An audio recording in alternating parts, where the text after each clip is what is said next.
আমাদের প্রিয় বিধায়ক আমাদের কাছে উপস্থিত হয়েছে এবং আমরা আমাদের রথযাত্রা এবার এগিয়ে নিয়ে যাব। জয় জগন্নাথ,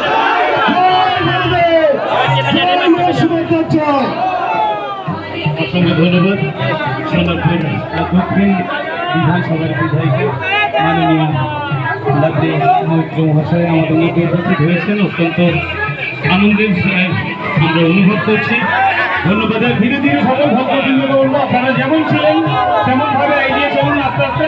এখন রথ টানবেন না, একটু একটু আপনারা এগিয়ে যান, সবাই সারিবদ্ধভাবে এগিয়ে যান। সকল ভক্তবৃন্দকে বলবো আপনারা সারিবদ্ধভাবে ধরিয়ে আস্তে আস্তে এগিয়ে চলুন, আস্তে আস্তে এগিয়ে চলুন, আস্তে আস্তে এগিয়ে চলুন। রথের দড়ি আস্তে আস্তে জমতে থাকুন, রথের দড়ি আস্তে আস্তে জমতে থাকুন, আস্তে আস্তে জোরে করবেন না। তিন মাথার মোড়ে আছে একটা, এটা আপনারা একটু ধীরে ধীরে চলুন।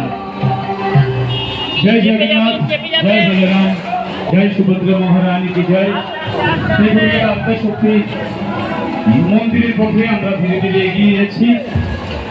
উল্টো রথের শুভেচ্ছা রইল এলাকার সকল ব্যবসায়ী বন্ধুদের, সকলের নাগরিক বৃন্দকে এবং পথচলতি সকল সভ্যবৃন্দকে।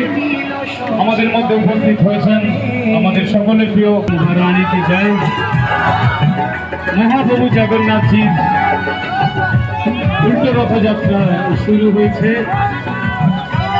শ্যামসুন্দর মন্দির প্রাঙ্গণ থেকে ব্রিজতলার মোড়ে আমরা পৌঁছেছি। ধীরে ধীরে সোনারপুর মোড় হয়ে আমরা আদ্যশক্তি কালী মন্দিরের পথে এগিয়ে যাব।